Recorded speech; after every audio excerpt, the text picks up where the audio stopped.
Arrancó. Bueno, entonces, en la última vez que estuvimos, habíamos hablado de lo que es la cogeneración, que es justamente el hecho de tratar de sacar el mayor provecho a lo que podemos denominar una unidad de combustible. Después queda por ver de qué material combustible estamos hablando, si estamos hablando de petróleo, de gas, de madera, de carbón, bueno, lo que fuera. La idea es sacarle el mayor provecho posible. ¿Qué quiere decir el mayor provecho posible? Bueno, tenemos algo que nosotros podemos destinar como parte de la combustión a un fin determinado, como bien podría ser la generación de energía eléctrica, y el remanente, que va a estar en calor, lo vamos a poder utilizar para algún otro ciclo que demande ni más ni nada menos que calor. O puede ser el proceso inverso, poder generar calor por alguna necesidad de alguna industria, y entonces el exceso, el calor residual remanente, bueno, utilizarlo para generar energía eléctrica. Entonces, es una manera en la cual al mismo consumo de combustible le sacamos más provecho. ¿Dónde se da generalmente esta necesidad de plantas de cogeneración? Profe, Bueno, disculpe, sí. ¿está compartiendo? No, por ahora estaba Ah, hablando para ok, después ver por dónde arrancamos. porque no veía nada. ¿Dónde se suele encontrar esta planta de cogeneración? Bueno, generalmente en lugares que necesitan un tipo de energía y que el excedente lo reutilizan digamos, para sí mismo o incluso para conectarlo a la red. Yo había nombrado un ejemplo que era la central de Timbúes. Ahora sí voy a compartir, voy a hacer más gráfico, mejor. ¿Dónde estás? Acá. Ah, pero no estoy presentando.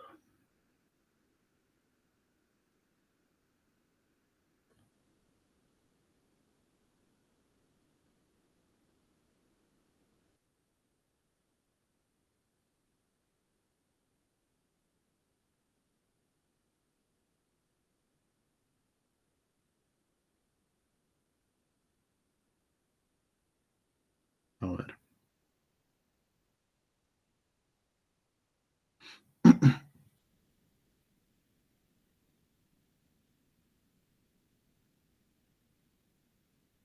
Ahí se ve. Sí, profesor. Bueno, habíamos hablado, uno de los ejemplos que habíamos nombrado era la central térmica de cogeneración de Timbúes, que nace como respuesta a una necesidad que tiene una industria cercana. Entonces, bueno, hubo un convenio entre la empresa generadora de energía y la industria que demandaba esa necesidad, como para poder satisfacer la necesidad, digamos, de calor que necesitaba la industria y con el excedente generar energía eléctrica. Bueno, de esa manera, digamos, el aprovechamiento siempre es del combustible el máximo. No el máximo, recuerden que no podemos sacarle un provecho del 100% porque es imposible transformar una energía en otra sin pérdida, pero al menos elevar el rendimiento, o sea, consumiendo menos combustible, lograr un igual resultado, de manera tal de que al menos no desperdicimos lo que en definitiva estamos combustionando de ese material. Bueno, el tema es entonces, muchas veces no necesariamente tiene que ser algo, digamos, de un tamaño considerable, como puede ser una planta de energía que entregue una potencia como la que entregan los Timbúes. Puede ser también algo tan sencillo como motores de combustión interna, que en definitiva les hagamos algún rendimiento más allá de lo que es la generación eléctrica en sí. Por ejemplo, en la base Marambio de la Antártida, los motores que se utilizan para generar energía eléctrica, bueno, el calor en remanente ya sea tanto del motor que termina liberando calor, como del escape. Bueno, todo ese calor se utiliza para calefacción. En un lugar como ese es lo más necesario, o sea, usar el mínimo combustible y sacar el máximo de provecho. Muchas veces también en hospitales o incluso digamos, en hoteles, bueno, todo va de acuerdo también a la inversión que quiera hacer el constructor, pero muchas veces se instalan equipos de cogeneración aprovechando la necesidad de la generación del calor para con el excedente generar corriente eléctrica. Bueno, entonces, de alguna manera los materiales combustibles pueden ser varios, tanto desde desechos como residuos de algún proceso industrial, o directamente también combustible natural, natural, quiero decir, disponibilizado como tal, no como un desecho, sino disponibilizado como tal, gas natural, licuado, carbón, y después, si no, cualquier otro de los tipos de combustibles que son procesados, y procesado quiero decir que va en base a la combustión, son reducidos y le extraemos a ese material combustible el poder calorífico como para sacarle el máximo provecho. En ese caso podemos hablar de materiales como ser biomasa, biogás, residuos. Bueno, esas son las formas, digamos, en las cuales generamos energía, tanto calorífica como eléctrica, quemando, simplemente combustionando los materiales. Si simplemente los combustionáramos y nos quedáramos con esto que habíamos visto que denominamos poder calorífico inferior, bueno, estamos desperdiciando ese remanente, ese poder calorífico que queda en el proceso de combustión como parte de energía calórica que se generaba con el agua, que es parte del desprendimiento de la combustión. Bueno, con lo cual el rendimiento, generalmente cuando hablamos de motores donde nos referimos a motores de combustión, que por alguna necesidad los estamos igualmente poniendo con este fin, bueno, no llega a una gran eficacia. Llega a una eficacia eléctrica del 35-45%, donde el resto lo recuperamos en forma del calor y bueno, tenemos las inevitables pérdidas. Bueno, con esto es como que termino lo que fue ese último jueves que habíamos estado juntos. Entonces la propuesta de hoy es, yo tengo que seguir con este tema de cogeneración, por ahí viéndolo con un detalle un poco más pormenorizado respecto al rendimiento y demás, pero también no quiero perder el hilo de algunas características más técnicas o que podamos hacer algún tipo de actividad o trabajo. Entonces hago como una pausa, vemos otro tema y después volvemos a la cogeneración. La unidad 1, ahí les comento, la unidad 1, que es la que habla digamos, toda la parte introductoria, donde vimos el marco, digamos, de lo que es generación y transmisión de energía eléctrica, es la más larga, pero como justamente es la más larga, no podemos estar todo el año con la unidad 1. Entonces, yo preferí seguir avanzando con las otras unidades y de a poco ir poniendo temas de la unidad 1, así no dejábamos de verla y no perdíamos esa oportunidad. Con lo cual, esperen que les comparto ahora esto que quería que veamos hoy.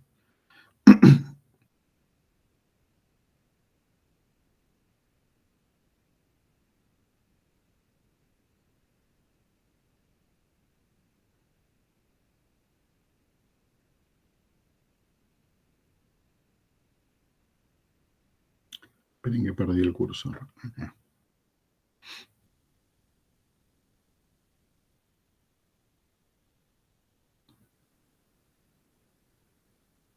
Bueno, este es un documento que después se los voy a pasar,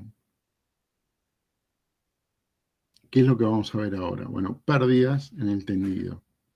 Pérdidas en el tendido debido a dos factores.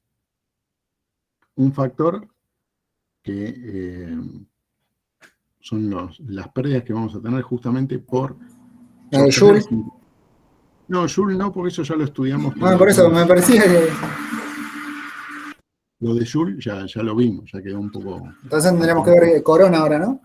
Claro, vamos a ver dos tipos de pérdidas. Una que se origina en la inevitable necesidad de sostener los cables.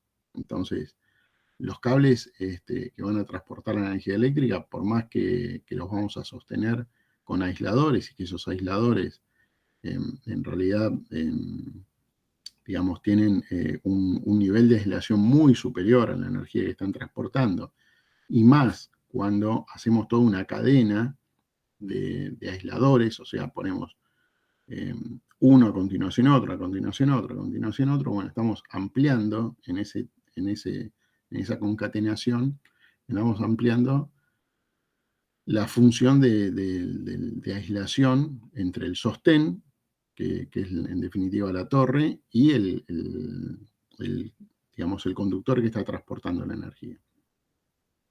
Pero ¿qué sucede?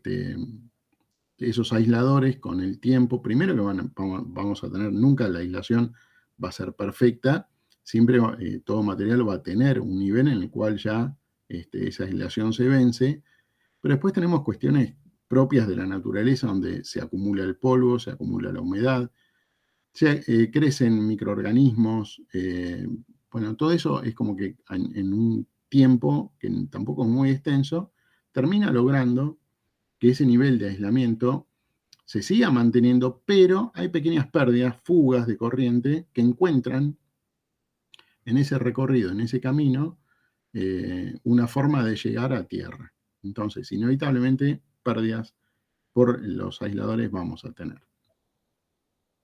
Bueno, no solamente pérdidas por los aisladores en sí, sino que otra de las pérdidas que vamos a tener es lo que se denomina efecto corona, que es esa tensión que estamos transportando, va a poder vencer de alguna manera el material aislante que lo rodea, que es el aire. Entonces, según condiciones que generalmente van de la mano del medio ambiente, humedad, presión, bueno, esa densidad del aire que vamos a encontrar en ese medio, y también imperfecciones que pueda tener el cable en sí, bueno, ahí es donde vamos a tener unas pequeñas pérdidas en esto que denominamos efecto corona. Pero bueno, vamos parte por parte. Primero mirando lo que es la sujeción y las pérdidas que vamos a tener por la sujeción. Entonces, por más que tengamos el material aislante, siempre vamos a tener una pequeña corriente que termina encontrando algún camino para ir a tierra.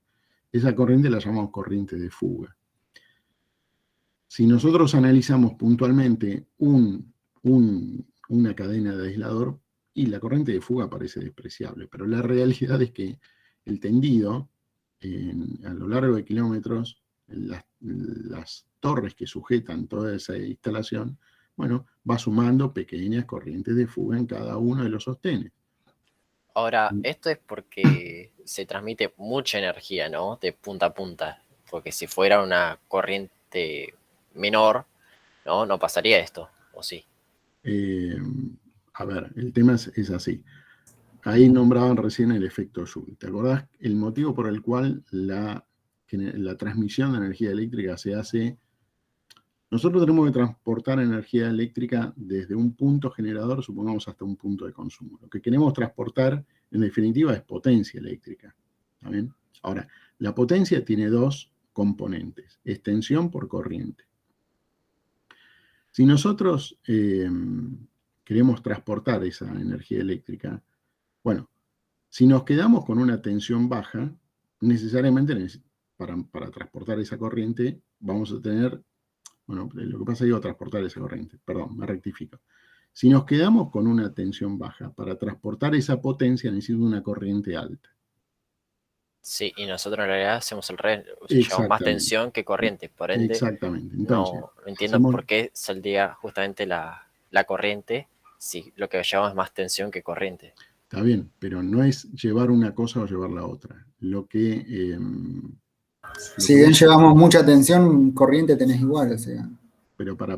Vamos a separar los términos, porque cuando hablamos de transportar la energía eléctrica, en realidad lo que estamos transportando es una potencia eléctrica en función de una diferencia potencial y la corriente que estamos entregando. La corriente, perdón, la diferencia potencial, hablemos de un circuito en una condición estable, porque también los circuitos se van ajustando en función de las cargas. Pero en una condición estable, la diferencia potencial es siempre la misma. Digo, si yo tengo una estación generadora que termina no sé, transformando un punto generador de 22 kilovoltios a 220 kilovoltios y esos 220 kilovoltios se están transportando a través de kilómetros, bueno, la diferencia potencial son 220 kilovoltios. Ahora, según la carga y el consumo que esté demandado en ese momento, bueno, la corriente puede ser menor o mayor. Ahora, la diferencia de potencial siempre va a ser la misma, 220 kilovoltios. Siempre estamos hablando de que en una situación donde es estable y no estoy, en función de las cargas, también cambiando los niveles de tensión. Pero me explico, yo voy a tener un determinado nivel de tensión que representa una diferencia potencial. Ahora, esa diferencia de potencial, como decíamos recién, cuando hablamos del caso de capacitores, eh, ¿está completamente aislada del medio ambiente? No. No. Entonces, si encuentra una condición en la cual puede vencer la aislación del medio ambiente, y va a encontrar un camino mucho más fácil y va a usar ese camino, esa diferencia de potencial. En una tormenta eléctrica, un rayo que cae a tierra, ¿qué cambió en el medio ambiente como para que ese rayo pueda caer a tierra? Bueno, las cargas eléctricas acumuladas en la nube tuvieron una densidad tal que pudieron vencer la aislación que representa el aire como para encontrar una descarga hacia tierra. ¿Me explico a lo que voy? Está bien. Entonces, los días de tormenta tiene una re pérdida eso. O sea, si en condiciones Sí, normales ya tenemos sí, mini pérdidas, sí. en condiciones de tormenta tenemos el doble o el triple. Sí, de hecho, generalmente el efecto corona se nota más los días de humedad. Sí, sí, sí. Los días de humedad Se produce la ionización del aire. del aire Ujú. y cuando caen los rayos se producen, si no mal no recuerdo, eran ondas de frente escarpado, puede ser cuando supera la aislación de los aisladores y se te sale el alimentador afuera. Sí, sí, pero bueno, ahí ya estás hablando de si hubiera caído Del dentro de la red. de fenómenos climatológicos directos, digamos, Y sobre no la como red. pérdida. Pero, digo, nada es invencible. Siempre hay si la aislación del aire tiene un determinado nivel y vos encontrás un nivel superior, siempre vas a encontrar vas a encontrar cómo derivar esa carga a tierra. Bueno, lo que termina sucediendo con el efecto corona es justamente eso. Vos vas a tener un medio ambiente donde justamente es parte de del ejercicio que estamos proponiendo hoy. Vos vas a tener un medio ambiente donde tenés que analizar, bueno, con estas condiciones medioambientales, ¿voy a tener pérdidas por efecto corona o no voy a tener pérdidas por efecto corona? Ese es un poco el ejercicio propuesto para hoy. ¿Con qué condiciones, profe? Bueno, pará, recién arranco. Ah, por eso 8 páginas por delante. pensé que lo había dicho y me No, colgué. no, no, no, tenemos 8 páginas por delante todavía, pará. Pero no sé si, ¿quién hizo la pregunta? No sé si contesté, aclaré o te confundí.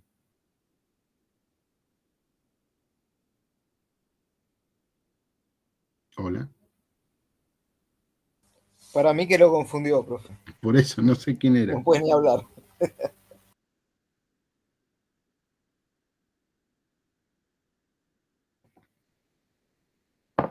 Bueno, ¿y el resto qué piensa? ¿Qué pérdidas hay siempre?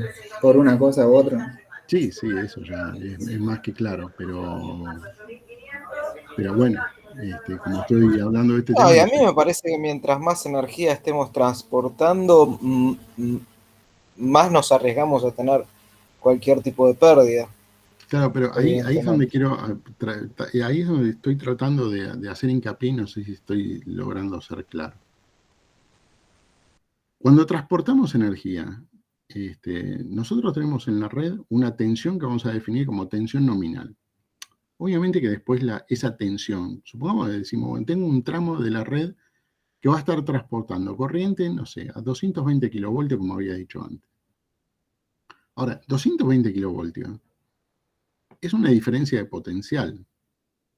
Si yo no tengo carga, o si tengo una carga que está consumiendo, demandando poca energía, esa diferencia de potencial va a seguir existiendo. ¿Qué es lo que pudo haber cambiado en el medio? Que tengo menos circulación de corriente, tengo menos electrones en movimiento. ¿Qué quiero decir con esto? Una cosa es la diferencia de potencial, la tensión que yo tengo en la red, y otra cosa es la corriente que estoy transportando. Obviamente, una cosa multiplicada por otra es la potencia que estoy entregando desde un punto hasta otro. ¿Me explico? Sí, sí, sí, esa Bueno, parte se entiende. de hecho, cuando hablamos de la potencia que estoy transportando desde un punto hasta otro, ¿qué pasaba? Por eso habíamos hablado también del efecto Joule, donde como consecuencia de que el material conductor que transporta esa energía eléctrica tiene un componente resistivo, que lo vamos a calcular en función del material, del área y de la longitud, bueno, en todo ese tramo termino teniendo una determinada resistencia y el transporte de esa energía desde el punto de inicio hasta el punto final no va a tener la misma magnitud porque en el medio habré perdido energía como consecuencia de la disipación en forma de calor, esto que denominamos efecto Joule, al transportar toda esa corriente por todo ese tendido. Justamente para minimizar eso, como el efecto Joule se produce como una consecuencia directa de la corriente en función de la resistencia, para minimizar eso decimos, bueno, ¿qué puedo hacer? La resistencia no la puedo cambiar, porque el material conductor tiene esa característica. Yo no puedo hacer nada para cambiar la resistividad de ese material. Bueno, no puedo hacer nada, es una forma de decir. Podría utilizar un material que tenga menos resistividad.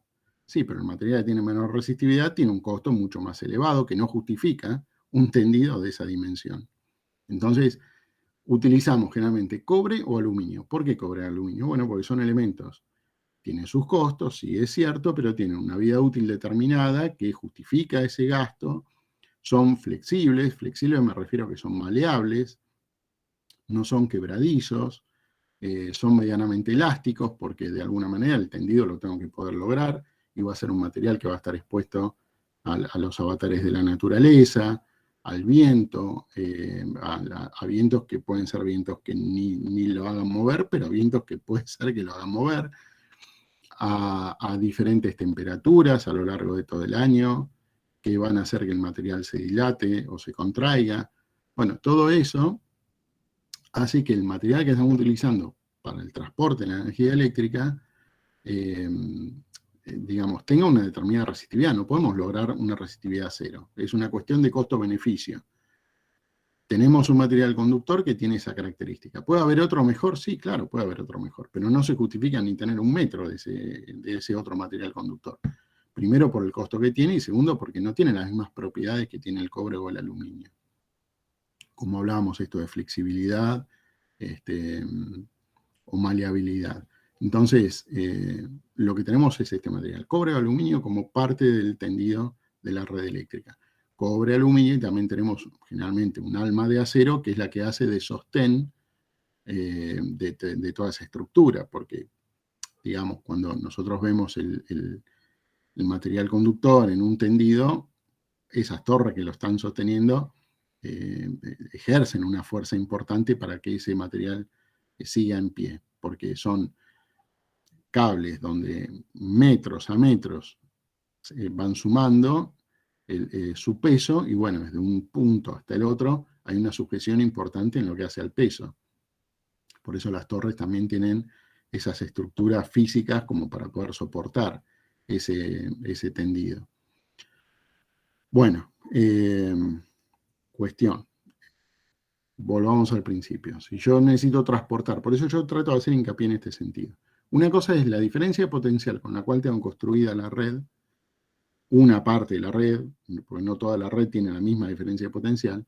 Una cosa es la diferencia de potencial y otra cosa es la corriente que estoy transportando. Obviamente que van ambas de la mano, pero digo, cuando yo estoy transportando energía eléctrica desde un punto hasta otro, en el medio tengo pérdidas. ¿Cuáles son esas pérdidas? Bueno, la más importante es la pérdida por efecto Joule, eso ya lo vimos. De hecho, me habían comentado también que lo habían visto en otra materia, con lo cual sería redundante si vemos ese tema. Otra de las pérdidas que tenemos es corrientes que se fugan, y esa fuga se produce principalmente en dos lugares. Una, que son los sostenes propios de esos tendidos. Esos sostenes son los que nosotros conocemos como aisladores. Bueno, a pesar del nivel de aislación que tienen esos aisladores, por estas características que nombraba, de que se acumula humedad, polvo, incluso hay microorganismos, suciedad, montones digamos, de cuestiones que lo que terminan haciendo es que esa superficie del material aislante no sea perfectamente aislante y bueno, se produce una pequeña corriente de fuga. Esa corriente de fuga en una cadena de aisladores puede parecer despreciable. Ahora, si tomamos en cuenta que en un tendido cada 200, cada 250 metros, bueno, eso dependerá de la arquitectura del tendido, cada 200, 250 metros, en promedio tenemos una torre de sujeción o de ángulo, bueno, la función que debe cumplir esa torre, bueno, tenemos una determinada cadena de aisladores, que a veces en una misma torre no tenemos una cadena de aisladores, tenemos dos cadenas de aisladores o más. Bueno, ahí tengo una pérdida. Esa pérdida, hacemos la suma total de todas esas pérdidas y nos va a dar un determinado número. Esa es una pérdida de las que estamos nombrando. La otra pérdida es la que se debe a este fenómeno que se llama efecto corona. Por ahí, en definitiva... Profe, disculpe que lo interrumpa. ¿Esa pérdida por sujeción tiene algún otro nombre técnico? O sea, pérdida por sujeción, o sea, ¿se dice así? Sí, es la pérdida bueno, nombre técnico. Es lo que se conoce como corriente de fuga debido al aislador. Ah, pérdida de corriente de fuga sería más. Sí, sí. Ah, perfecto, listo. Sí. Gracias. No. Bueno, con lo cual, bueno, una de las pérdidas es esta corriente de fuga que tenemos en los aisladores. Las otras pérdidas son las que corresponden a este efecto que llamamos efecto corona. ¿Qué sucede con el efecto corona? Bueno, el aire, en definitiva, rodea el material conductor de esa energía eléctrica. Ahora, el aire tiene un efecto que se llama ionización, que quiere decir que la diferencia de potencial que vamos a encontrar en ese conductor puede llegar a cargar eléctricamente el aire que lo rodea. Y en ese cargar eléctricamente el aire que lo rodea, se habrá perdido una determinada cantidad de cargas eléctricas del material conductor. Con lo cual, esas cargas eléctricas que se perdieron del material conductor y ahora pasaron al medio ambiente, bueno, son cargas eléctricas, ya no forman parte de la potencia que estamos disponibilizando desde el punto de origen al punto de destino. Vuelvo a lo que decía antes. Pueden parecer mínimas, pero cuando se suman en totalidad, son de consideración. De hecho, las cargas eléctricas se acumulan generalmente en las imperfecciones del material. Entonces, el efecto corona se nota muchísimo donde tenemos, por ejemplo, algún hilo que por algún motivo se haya quebrado y haya quedado expuesto. Bueno, ese será un punto seguramente donde las cargas eléctricas se acumulan y de ahí con más facilidad saltan al medio ambiente. Yo no sé, creo que cuando habíamos hablado de líneas aéreas, habían hablado un poco del efecto corona, lo que pasa lo había nombrado y no habíamos hecho un ejercicio como el que vamos a hacer ahora. Pero de hecho recuerdo que teníamos algunas diapositivas donde se veían fotos de situaciones en las cuales se encuentra el efecto corona. Pregunto, ¿venimos bien y se entiende? Porque por ahí, no sé si estoy introduciendo algo, o por esa duda que me hizo ruido, y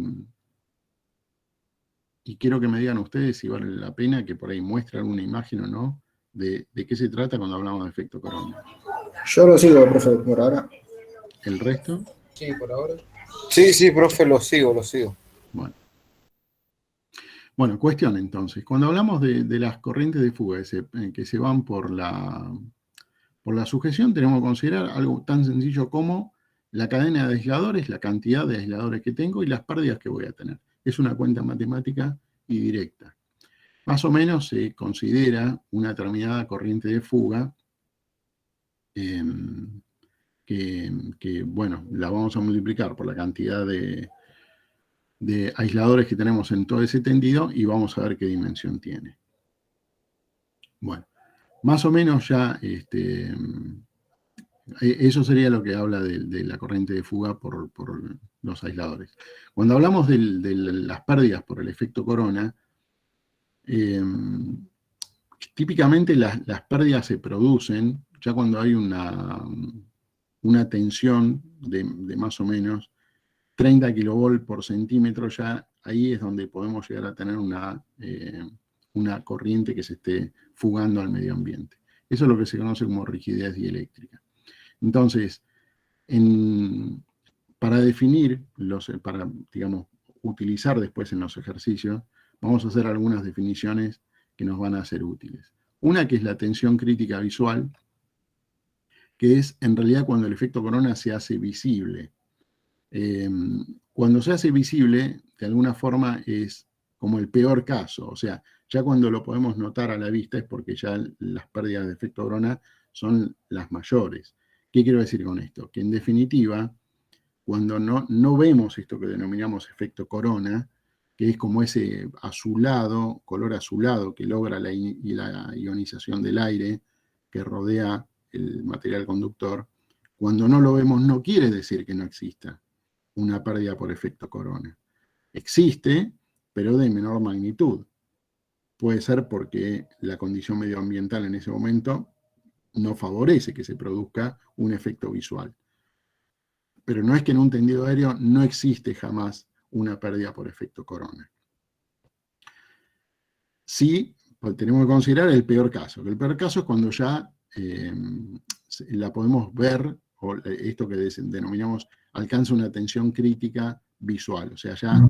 Cuando se vuelve ese color violeta, digamos, que ya se... Sí, violeta, azulado, Característico. es como un color muy característico de la ionización del aire, ¿sí? De hecho, si uno de repente ve esos experimentos donde lo que se llama la bobina de Tesla, que se arma con un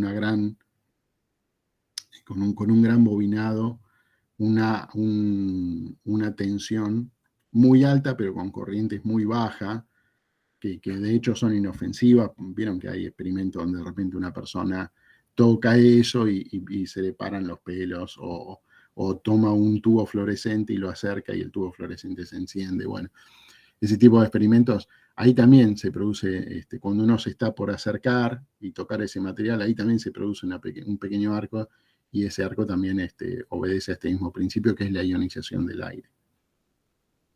Bueno, y tiene ese mismo color. Tiene ese mismo color. Eso es lo que quería decir. Bueno, entonces, ¿qué quiero decir con esto? Que en definitiva, como eso obedece al medio ambiente, factores que tienen que ver con la presión atmosférica, con la densidad del aire, con cuestiones medioambientales, bueno, entonces tenemos que introducir en los cálculos de la tensión crítica visual esos elementos. ¿Qué quiero decir? No es lo mismo un tendido que está a 100 metros del nivel del mar que un tendido que está a 800 metros al nivel del mar, porque la densidad del aire es distinta. De la misma manera que no es lo mismo un tendido que está a una determinada temperatura que un tendido que está a otra temperatura. Bueno, ya vamos a ver cuáles son las variables que intervienen. Y después tenemos otra cuestión a considerar que se llama tensión más elevada, que es justamente, como nombraba al principio, la tensión nominal de la red no es que siempre va a estar a esa tensión fija, va a tener altos y bajos esa tensión nominal de la red. Entonces, normalmente vamos a tomar un valor que puede estar entre un 10 y un 20% por encima de esa tensión nominal. ¿Por qué decimos por encima? Bueno, porque justamente la rigidez dieléctrica del aire se vence cuanto más elevada es la tensión. Con lo cual, si de la tensión nominal yo tengo un 10% o un 20% hacia abajo, bueno, en consecuencia, la rigidez dieléctrica del aire no la voy a vencer en la misma forma.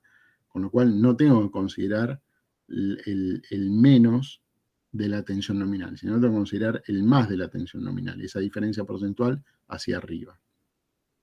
Porque hacia abajo, obviamente que va a favorecer a que no se produzca el efecto. Bueno, entonces, ¿qué tenemos como objetivo por delante? Bueno, calcular la tensión que puede soportar el aire en estos medio ambientes que vamos a denominar como medio ambiente seco y húmedo, en esto que denominamos tensión crítica disruptiva. La máxima tensión que voy a tener en la línea en condiciones normales, con este porcentaje le vamos a sumar como tensión más elevada. Hacemos una comparativa y de ahí decimos, bueno, si esta condición va a producir efecto corona o no va a producir efecto corona. Y si va a producir efecto corona, ¿cuáles son las pérdidas por efecto corona? Ese es el objetivo de este ejercicio.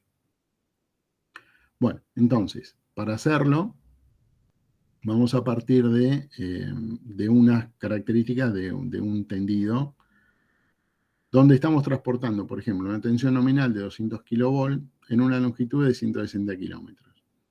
Pero esos 160 kilómetros no son en una planicie, en una llanura, a una misma altura, sino que tenemos 30 kilómetros de extensión a 800 metros de altura, 80 kilómetros de extensión a 1000 metros de altura y 50 kilómetros de extensión a 700 metros de altura.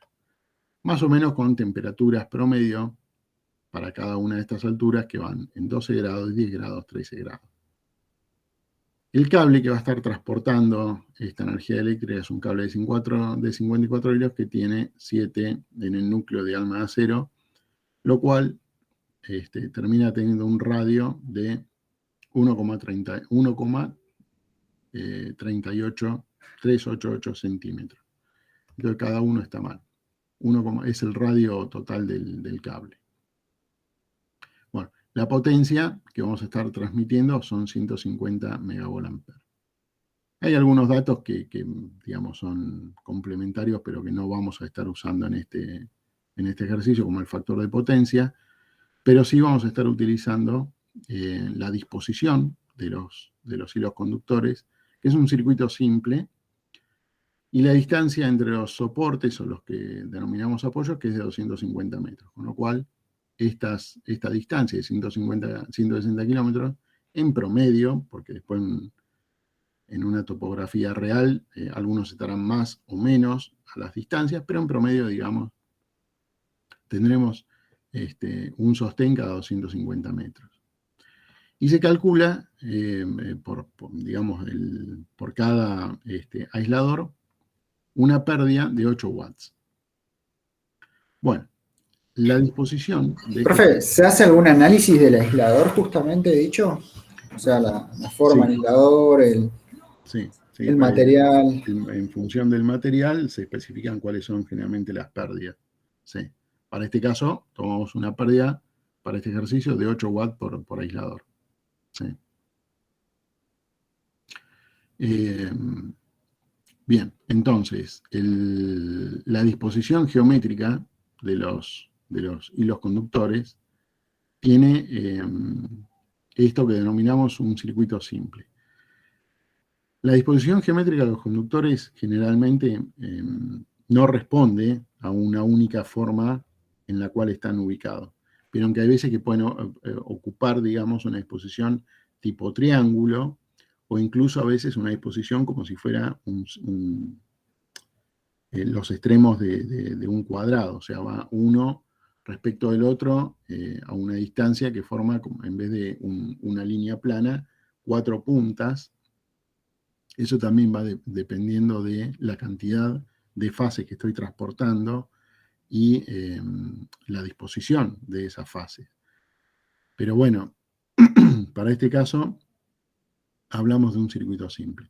Entonces, hay una característica que es lo que se llama distancia media geométrica. ¿Qué significa la distancia media geométrica?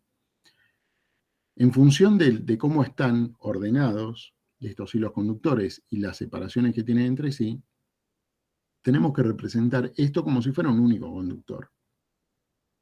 Entonces, para representar esto como si fuera un único conductor, y como en definitiva el efecto corona se va a ver también favorecido por la diferencia potencial que puede existir entre cada uno de ellos respecto del otro, bueno, entonces es importante considerar para el cálculo el equivalente entre la disposición física real y lo que sería el equivalente para el cálculo que vamos a utilizar. Dicho de alguna manera, tenemos que llevar esta disposición, que son 3 conductores en un mismo plano, a como si fuera un único conductor, pero considerando cómo ese único conductor representa la realidad. Por eso vamos a ver una ecuación que nos va a permitir definir esto que denominamos la distancia media geométrica. Bueno, entonces, llevando el esquema a una tabla, que es información con la cual vamos a contar para hacer este cálculo, tenemos lo siguiente. Según los tipos de torre, la cantidad de torres que están dispuestas en este tendido, la cantidad de fases, que es la misma porque es un circuito simple que tiene 3 fases, la cantidad de cadenas en la fase, la cantidad de aisladores en la cadena, y de esa manera logramos saber la cantidad total de aisladores. ¿Sí? Para los tipos de torre de alineación, tenemos esta cantidad total de aisladores. Para las de ángulo, tenemos esta cantidad de aisladores. Para las de anclaje, tenemos esta cantidad de aisladores. En principio y fin de línea, tenemos esta cantidad de aisladores. Y en algunas torres que denominamos especiales, tenemos esta cantidad de aisladores. Bueno, de esta manera, entonces, tomando la cantidad de aisladores y multiplicando por la pérdida en cada uno de ellos, llegamos a este valor que tenemos acá en cantidad de kilowatt perdido. ¿Cómo logramos esto? Bueno, tomamos la cantidad de aisladores de cada uno, ¿sí? Los números de torres, lo multiplicamos por la cantidad de cadenas que tiene, lo multiplicamos por la cantidad de aisladores que tiene, número de torres, no, acá está, número de torres, fases, cantidad de aisladores, cantidad de aisladores, no, ¿qué era? Número de torres, cadenas, perdón, número de torres, cadenas, cantidad de aisladores y fases. Y ahí, bueno, multiplicar por cada una de las distintas torres, llegamos a que la cantidad total de aisladores es 46.428. Como tengo una pérdida de 8 watts por aislador, la pérdida total es de esta cantidad, 371.424 watts. Y expresado en kilowatts, corremos 3 lugares la coma a la izquierda, 371,424 kilowatts. Esta es la pérdida que tenemos inevitablemente solo por sujetar el cable. Solo por sujetar el cable y considerando la corriente de fuga, bueno, esta es la pérdida que tenemos. Profe, ¿siempre se pierden 8 watts por aislador? En este ejercicio está puesto 8 watts por aislador. Eso va a depender del tipo de aislador y de los análisis que haya hecho el fabricante. Y de la tensión nominal de la línea también, ¿no? No, lo que se considera acá es la pérdida en función de... Vos fíjate que en realidad el aislador que vas a usar va de la mano también de la tensión nominal, para lo cual estás utilizando ese aislador. Entonces, ya una vez definido el aislador, el fabricante lo que te dice es cuál es la pérdida que tiene. ¿sí? Ah, es un dato que te da el proveedor, digamos. Exacto. Y acá empezamos con esto que decimos siempre, ¿no? Costo-beneficio. ¿Puede haber un aislador que tenga menos pérdida? Y sí, puede haber un aislador que tenga menos pérdida. ¿Qué costo tiene ese aislador? Bueno, si el costo no justifica la inversión en el proyecto, bueno, deberemos hacerlo con algún aislador que tenga una pérdida mayor, pero que en definitiva no represente una inversión significativa que después no se pueda recuperar. Esos 371 kilowatts aproximadamente son más o menos unas 10 manzanas de casas promedio. Estamos hablando de un transporte de energía de una potencia estimada de 150 megavolt-ampere en 160 kilómetros. ¿Sí? Solamente por transportar eso, estamos expuestos a esa pérdida. ¿Sí? Es Y bastante, solamente la verdad. por sostenerlo, solamente por sostenerlo. ¿Eh? Bien. O sea, no estamos contemplando otras variables de pérdida también. No, por eso, las que ya habíamos visto antes fueron las pérdidas por efecto Joule, y las que vamos a ver ahora son las del efecto Corona. Bueno, entonces, el efecto Corona se produce, como habíamos dicho, por la ionización del aire. Bueno, esa ionización del aire, en realidad, se produce por estas características medioambientales. ¿Y cuáles son esas características o cómo las podemos magnificar? Bueno, hay una fórmula que es que también la habíamos estudiado, me acuerdo cuando vimos la parte de las pérdidas como consecuencia, o las restricciones que teníamos en un cable conductor en función de la temperatura por el efecto Joule. Bueno, que era lo que denominamos la fórmula de Peake, ¿recuerdan? Bueno, ¿quién era Peake? Peake fue un ingeniero de los inicios de la corriente eléctrica alterna, que estuvo allá por 1930, donde pudo hacer análisis y en base a los análisis construir determinadas fórmulas que son empíricas. ¿Qué quiere decir? Uno puede llegar a hacer un análisis pudiendo representar la realidad en determinados parámetros, donde después vemos el cambio de esos parámetros y si el comportamiento de la fórmula anticipa lo que después realmente sucede. Bueno, tenemos alguna aproximación como para decir, esta fórmula que nosotros estamos proponiendo medianamente representa la realidad. Entonces, esas son fórmulas que podemos denominar como empíricas. ¿Qué quiero decir? Hay ecuaciones donde si nosotros tenemos que incluir cada una de las variables con sus magnitudes físicas representativas, bueno, no vamos a lograr el resultado esperado. Entonces, en esta fórmula de Peake, la representación de estas pérdidas por efecto Corona tiene esta ecuación que estamos viendo ahora, que está acá arriba.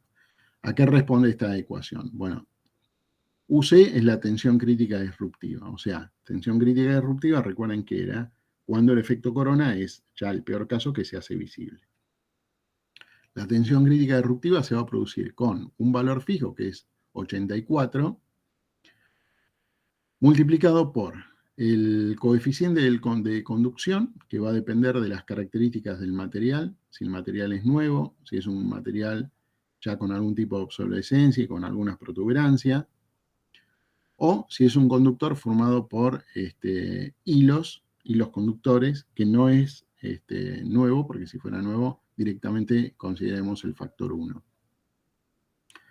¿Por qué consideramos estas características? ¿Por qué consideramos en todo caso esto como un factor? Porque si el material es nuevo, el material es limpio, no tiene impurezas, no tiene impurezas más allá de las propias que se puede haber encontrado en la manipulación, no es que sale completamente limpio, pero digamos, no es un material que a lo largo del tiempo haya acumulado polvo, u otras imperfecciones que tal vez lo hagan menos conductor en el caso del tendido del hilo. Pero no dejamos de considerar esas características. Si es nuevo, tiene un factor, si ya no es nuevo, tiene otro factor, y si además fuera un caso de hilos conductores, tiene otro factor. Ese factor va en estos rangos que están enumerados acá. Obviamente para un ejercicio se van a determinar con qué características tenemos que hacer el análisis. Bueno, luego tenemos un coeficiente medioambiental que va en función de la característica de humedad del aire. Si es un clima seco, entonces hablamos de un coeficiente igual a 1.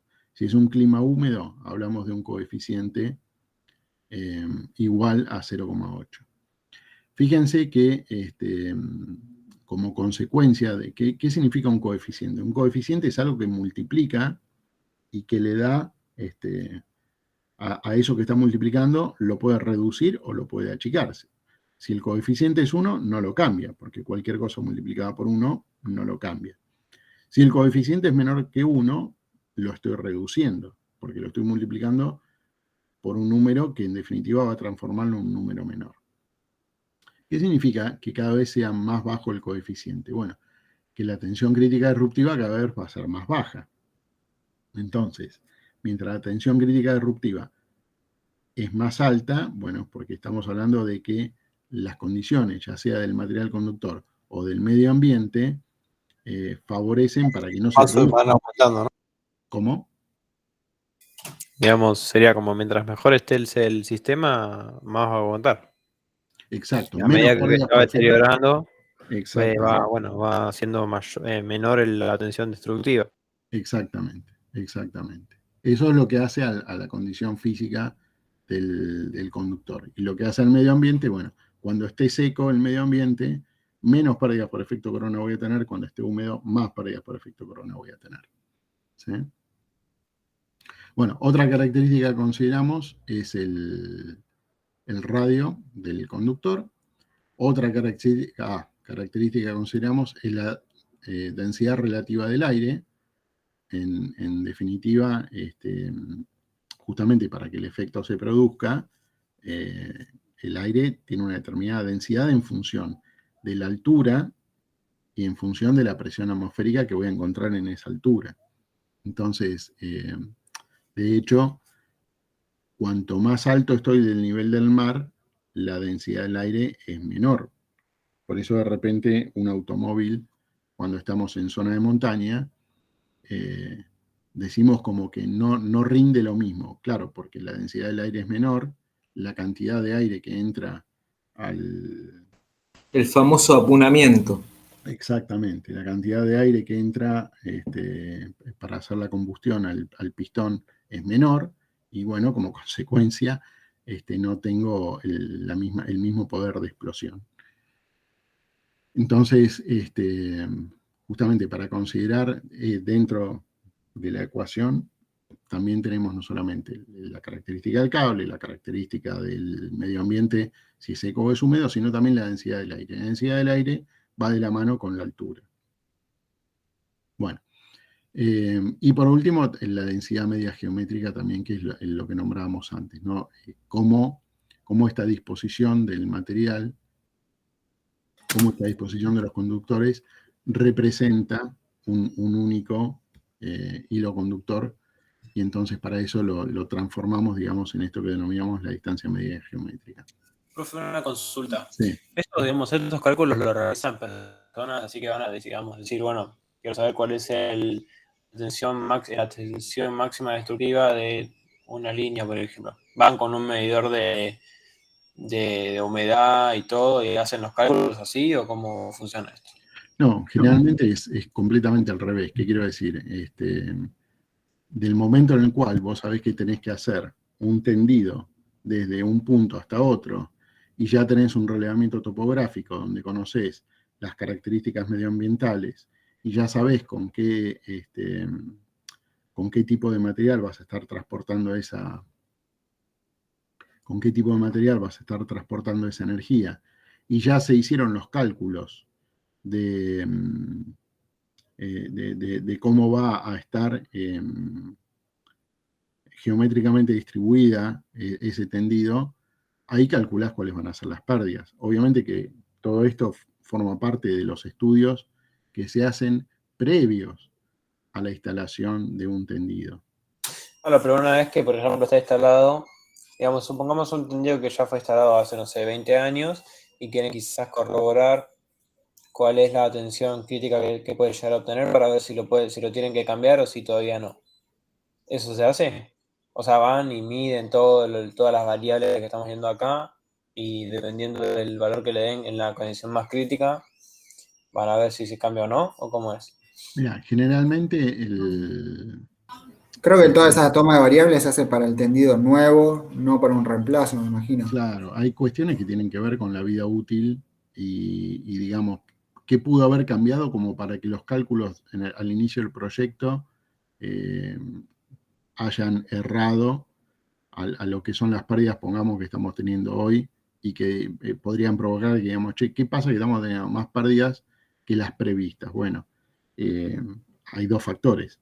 O tenemos el tendido con tanto daño que tenemos mayores pérdidas, o cambiaron las condiciones medioambientales. Generalmente las condiciones medioambientales son estables en el tiempo. De hecho,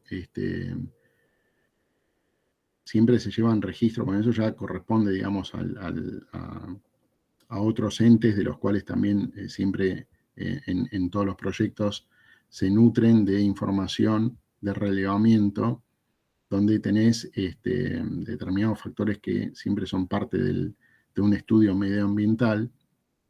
Y bueno, cuando vas a iniciar una obra, vos tenés los datos de los últimos 50 años. Y es muy difícil que vuelvan a cambiar las condiciones, al menos durante la vida útil de ese tendido. Luego, obviamente, ante el supuesto de que hubieran cambiado, bueno, también tenés el reemplazo del tendido y ahí se tomarán las medidas necesarias como para poder hacer el reemplazo en base a ese cambio del medio ambiente. Tal vez obligará a que esa cadena de aisladores, en vez de tener, no sé, 32 aisladores en el tendido de la cadena, tengas 33 o 34. ¿Me explico? Pero ya es demasiado poco probable que cambien las condiciones del medio ambiente. A ver, esto generalmente responde a estudios que son previos al tendido, ¿sí? El ejercicio con el cual los convoco y la intención de que lo hagamos es que tengamos una representación de cuáles son las pérdidas que existen, porque no necesariamente un tendido del punto de origen al punto final puede transmitir la misma potencia. En el medio tengo pérdidas. Bueno, es lo que estoy tratando de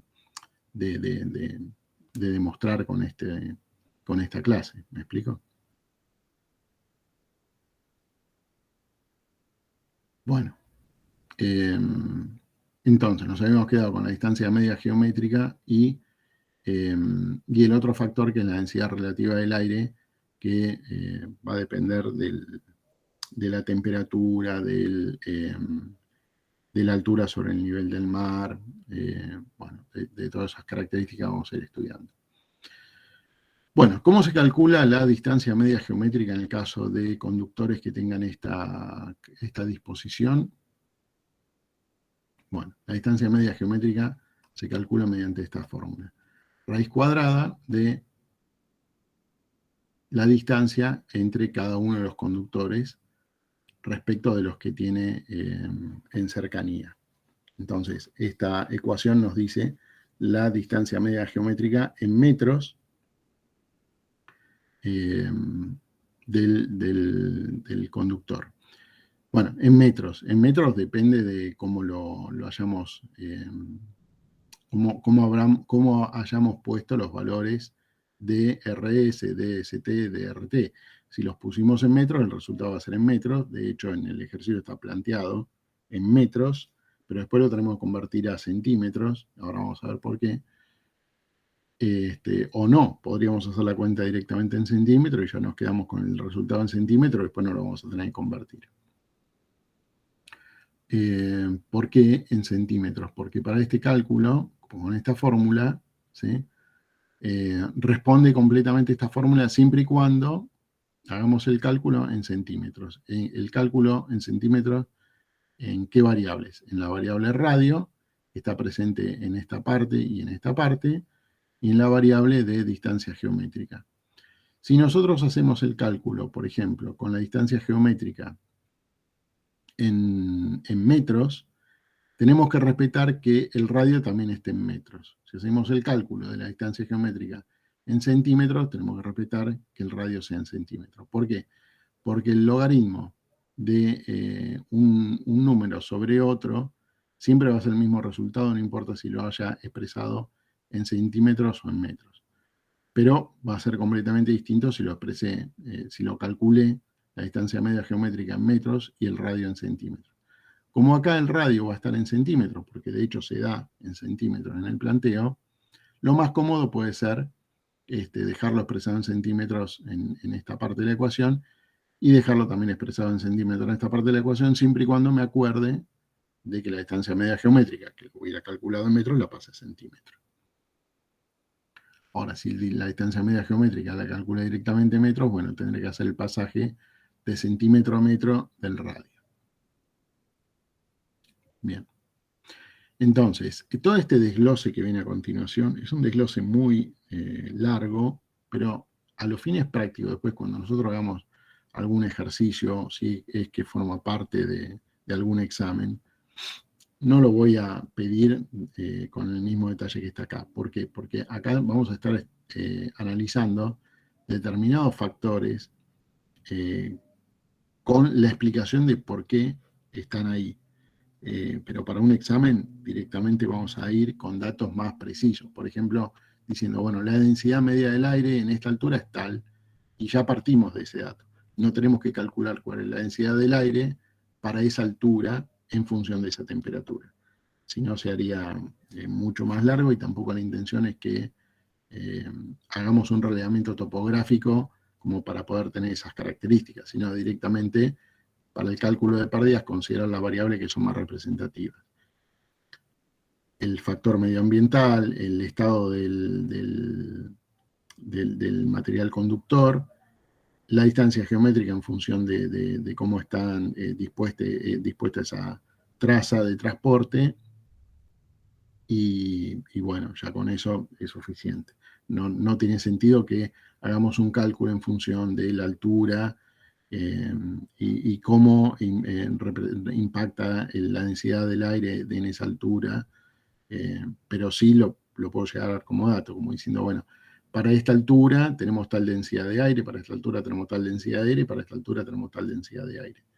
¿Cómo se calcula eso? Bueno, teniendo presente la temperatura y una combinación en la cual terminamos vinculando la altura con la temperatura, ¿sí?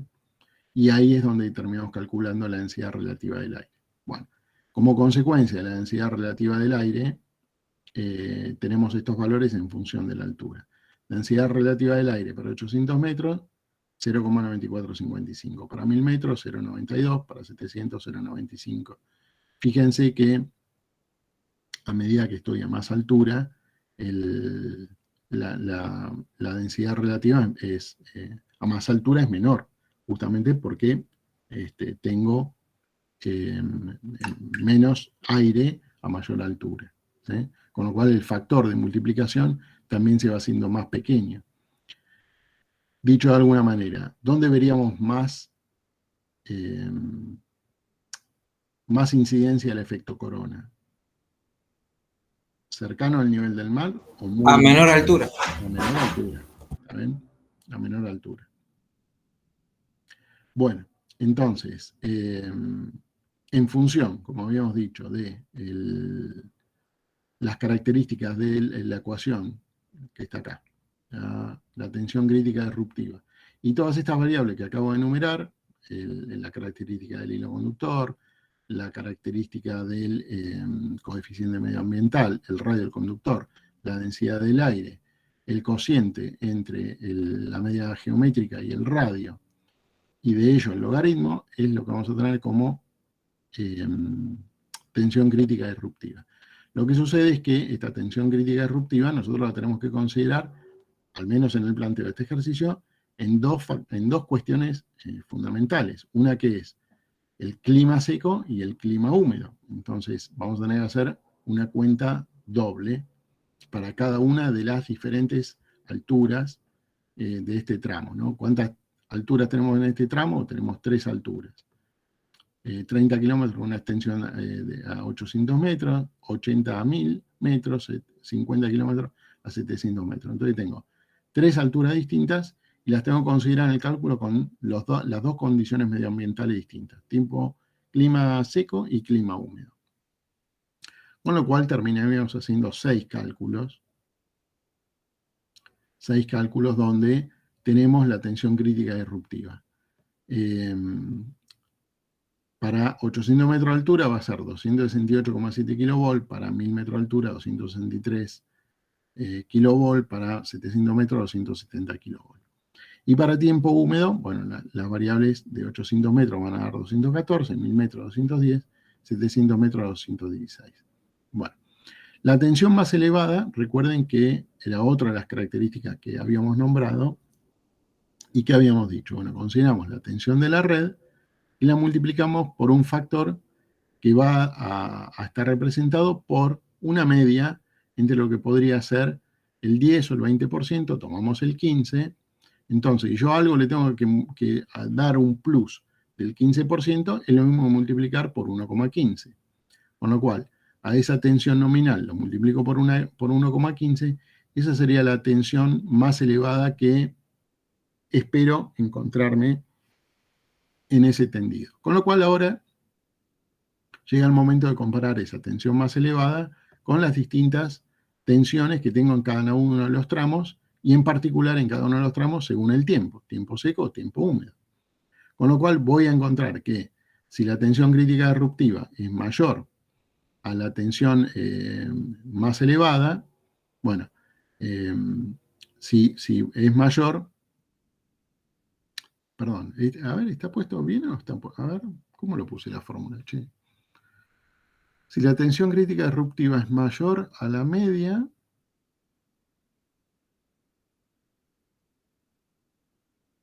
no, está bien, está bien. Si la tensión media es menor, no tengo efecto corona. Y si la tensión media es mayor, tengo efecto corona. Está bien, yo lo estaba leyendo mal.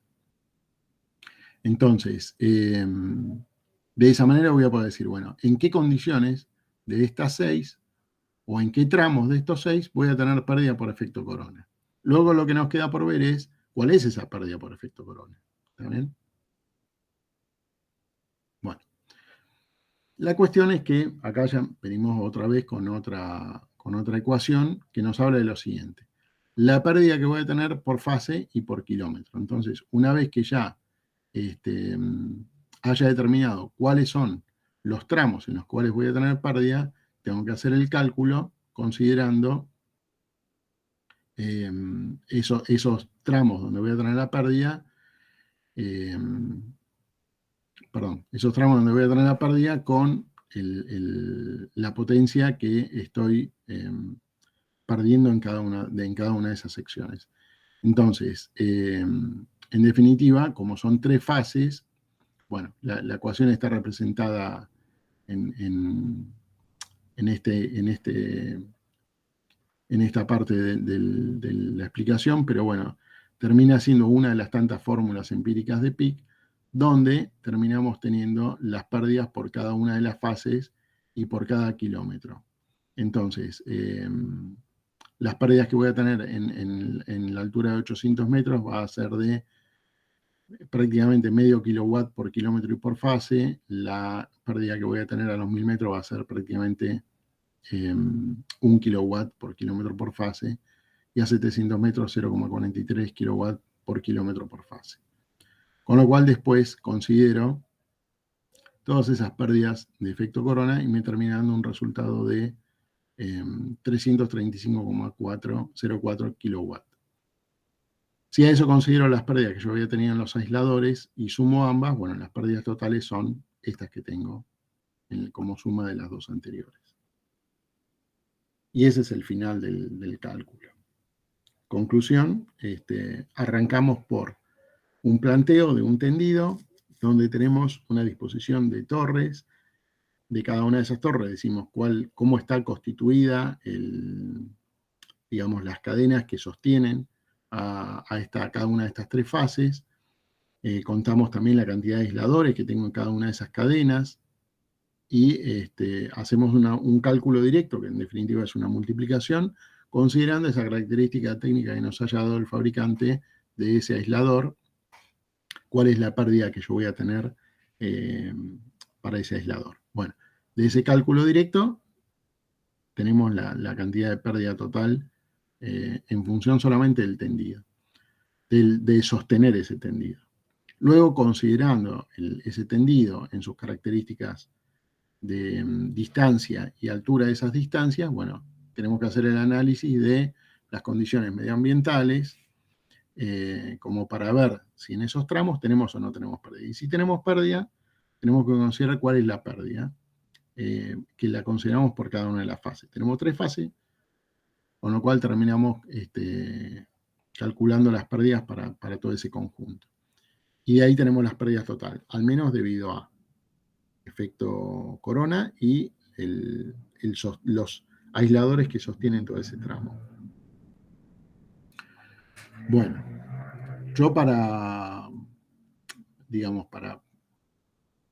algún ejercicio que les pueda dejar, esperen que dejo compartir esto y comparto otra cosa. Y esto después lo subo, obviamente, como material de la clase de hoy, pero ¿dónde me quedé con la presentación? Acá.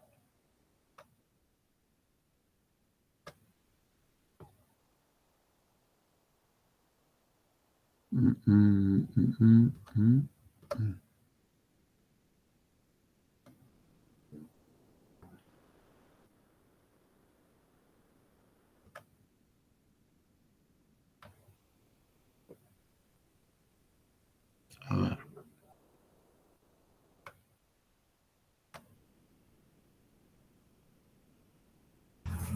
Ahí preparé, profe, para después unas carpetitas con fotos. Yo las pasé del serio a la compu, así que... Genial. Bueno, las mostramos. Pero tu idea es pasármelas para verlas hoy o las vemos el lunes. Como quiera usted.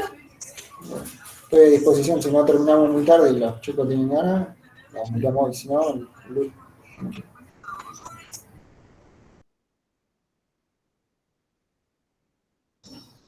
Tengo algunos videos también de expresiones de interruptores y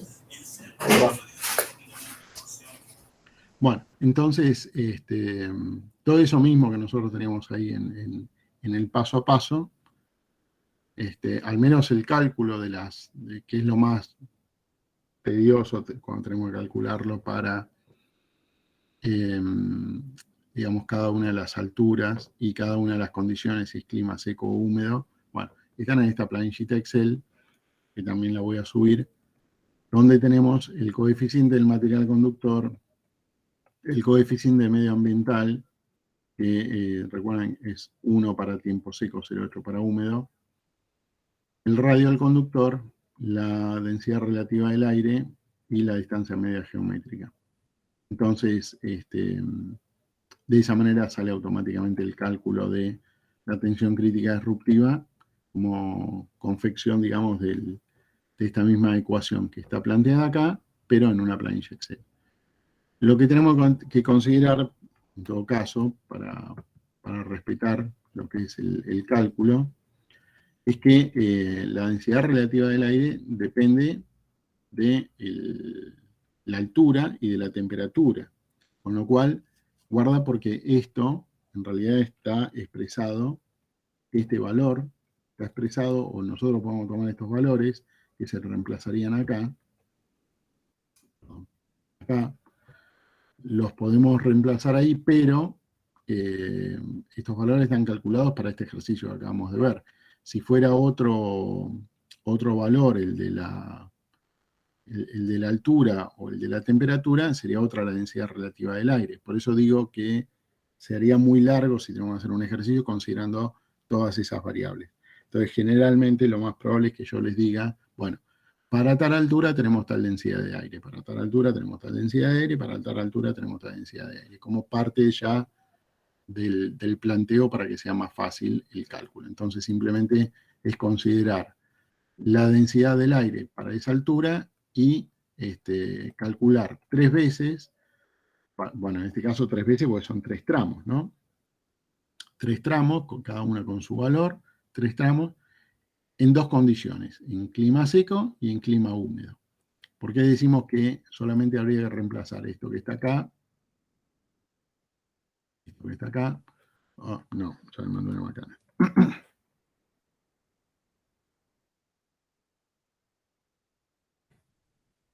Vamos. Esto que está acá. Y esto que está acá. Porque supone que en el tendido hay situaciones que no cambian. O sea, el coeficiente del conductor va a ser siempre el mismo. Obviamente que al transcurso del tiempo y ya envejecido con una vida útil, el coeficiente va a ser otro. Pero bueno, en el planteo, cuando se hace el planteo, se dirá el coeficiente del conductor lo adoptamos tal por la característica que tiene este conductor. Pero sí, esto hay que calcularlo en función del clima seco y del clima húmedo, y esto en función de las distintas densidades del aire. Lo mismo con el radio del conductor, ya es un dato de que forma parte de la característica física del conductor, con lo cual, una vez que sea entregado como dato, ya no se ve alterado ni por las condiciones medioambientales ni por la densidad relativa del aire. Y lo mismo con el radio, la distancia media geométrica. Que obedece a esta ecuación que tenemos acá. Bueno, con lo cual yo les voy a compartir la planilla, pero lo que quería decir es, guarda, porque no es que siempre la densidad del aire va a ser esta, porque puede venir como dato un cálculo con una densidad distinta, e incluso los tramos también pueden ser distintos. Si fueran 2 tramos, entonces sería hacer el cálculo para cada tramo en la condición seco y húmedo.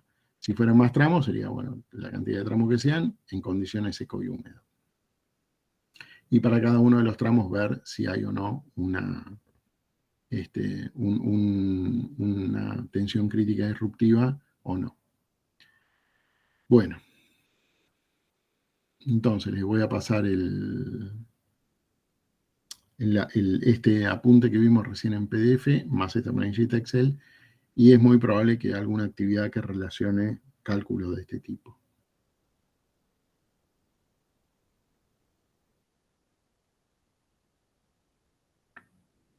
Esperen que vuelvo otra vez a la pantalla.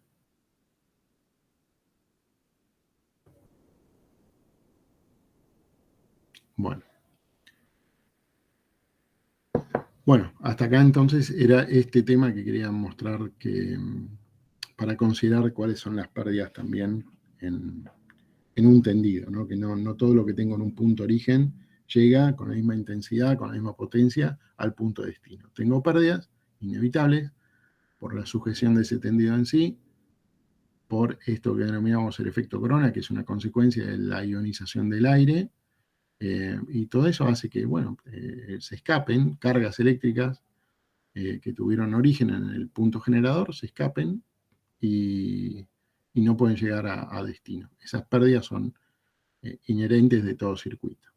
Con lo cual, un poco la intención era mostrar eso, ¿no? El año pasado me había pasado una pregunta que me había hecho un alumno donde me había preguntado cuánto es las pérdidas que podemos tener en un tendido.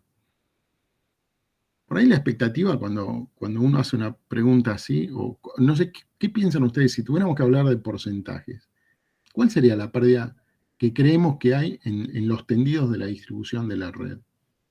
La pérdida en porcentaje, ¿cuál sería? Por tirar, yo tiro cercana al 25%, y no sé si me fui mucho. Otros que dicen. Yo estaba por decir eso, más o menos un 20%. Algunos se ríen. Hay que ver el estado del tendido también. Bueno, ese es otro tema, estamos de acuerdo. Supongamos que sea un estado entendido medianamente óptimo. Digo medianamente óptimo, porque obviamente no vas a hacer un tendido de toda una red en 24 horas, con lo cual parte del tendido, a medida que lo vas construyendo, ya va teniendo su vejez. Usted, profe, igual vamos a aclarar algo. ¿Usted refiere tendido desde de transmisión nomás, o de los 3 puntos de de tensión hasta el consumidor final, digamos. No, ya si incluimos al consumidor, ya el número va a ser otro y va a ser más grande. Vamos a suponer Solamente entendido de alta tensión, digamos. desde el punto generador lo elevamos, lo transportamos hasta un punto donde tenemos, no sé, Otra subestación. una baja a una media tensión. Por eso digo. Yo creo que no es poco un 25%. ¿Qué cosa? Perdón, no te escuché. Que digo, no, perdón, que no es mucho un 25%, me parece que podría ser más todavía. ¿Alguno se aventura con algún número más?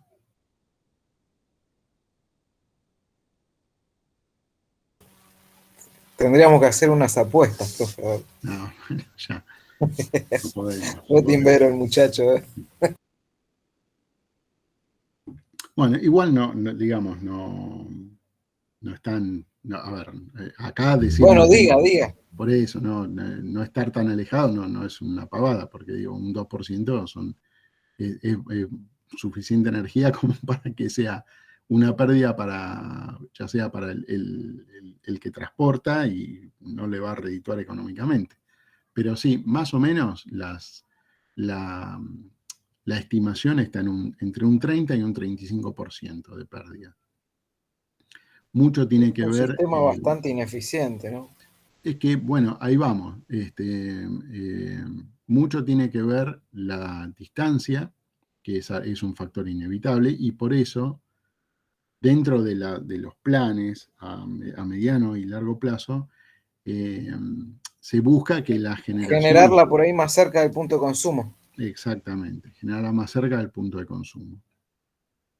Eso es una parte importante. La otra parte importante también es el estado, como recién decían, el estado de la calidad de la traza, con su vejez, sus imperfecciones, el paso del tiempo. Bueno, sí, más o menos está en el orden del 30 al 35%.